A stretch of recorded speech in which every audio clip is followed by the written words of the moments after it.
Natoa taarifa hii nikiwa na masikitiko makubwa sana, lakini pia Waswahili wanasema kwamba kifo ni siri, kifo ni fumbo, lakini kifo vile vile ni kitu ambacho kinakuja bila taarifa.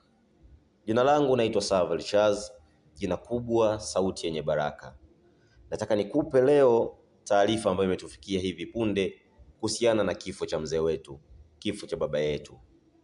Gavana wa kwanza wa Benki Kuu ya Tanzania BOT na muasisi wa Chama cha Demokrasia na Maendeleo Chadema Edwin Mtei mwenye miaka 94 amefariki dunia usiku wa kuamkia leo tarehe 20 Januari 2026.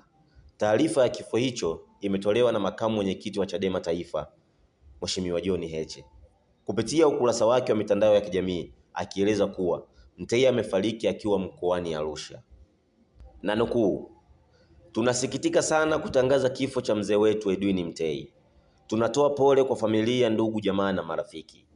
Chadema imepoteza nguzo muhimu sana.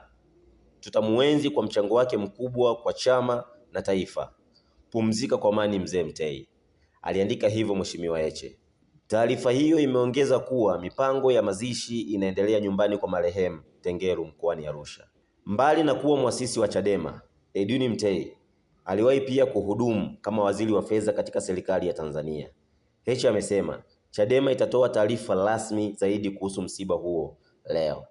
Rais wa Jamhuri ya Muungano wa Tanzania Dr. Samia Suluhu Hassan amepokea kwa masikitiko makubwa sana taarifa za kifo cha mzee Edwin Isaac Mtei, akiwa mmoja wa waanzilishi wa Chama cha Demokrasia na Maendeleo yaani Chadema, kilichotokea usiku wa tarehe 19 Januari 2026 jijini Arusha, ambapo Rais Dr. Samia Suluhu Hassan ametuma salamu za rambirambi kwa familia, ndugu, jamaa na marafiki wote walioguswa na msiba huo. Rais Dr. Samia Suluhu Hassan amesema marehemu Mtei ataendelea kukumbukwa katika historia ya siasa za vyama vingi nchini kama mmoja wa waasisi wa demokrasia ya ushindani wa vyama, akitambuliwa kwa mchango wake katika kuanzishwa na kuimarika kwa siasa za vyama vingi nchini Tanzania.